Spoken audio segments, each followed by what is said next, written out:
पगार तुम्हाला श्रीमंत करत नाही, तर खर्चाची शिस्त तुम्हाला श्रीमंत करत असते. तुम्ही दाखवता त्यापेक्षा तुमच्याजवळ जास्त असायला हवे आणि तुम्हाला माहिती आहे त्यापेक्षा तुम्ही कमी बोलायला हवे. ज्यावेळी खिशात 1 रुपया पण नसतो, संकट पण अगदी त्याच वेळेस येतात. प्रत्येकाचा एक ठराविक काळ असतो, मग त्यानंतर ना त्याची वेळ असते ना त्याला किंमत असते. माणसं जोडताना एक लक्षात असू द्या, सर्व झाडांनी फळं आपल्याला दिलीच पाहिजेत असं नाही, तर काही झाडं सावलीसाठी राखून ठेवावीत.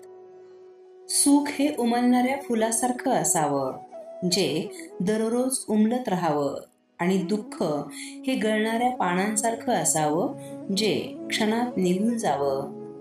इथे काहीही कायमचं राहत नाही, ना लोक, ना वस्तू, ना नाती, ना दुःख, ना आपलं आयुष्य.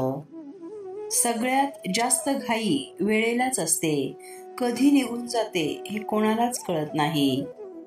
माणसांनी साधं असावं पण भोळं नसावं, कारण भोळी माणसं कुणाच्याही बोलण्याला फसतात, पण साधी माणसं मात्र समोरच्याला ओळखून फक्त हसतात. सतत समस्येविषयी बोलणारी व्यक्ती स्वतःसह इतरांच्या आयुष्यातही समस्यांची निर्मिती करत असते. एक मुलगी हरू शकते, सून हरू शकते, पत्नी हरू शकते, पण आई कधीही हरू शकत नाही, कारण अर्ध्याहून अधिक स्त्रिया यासाठीच जगत आहेत, कारण त्या फक्त एक आई आहेत. मेणबत्ती मधला धागा मेणबत्तीला म्हणाला, मी जळत असतो तेव्हा तू का विरघळत असतेस?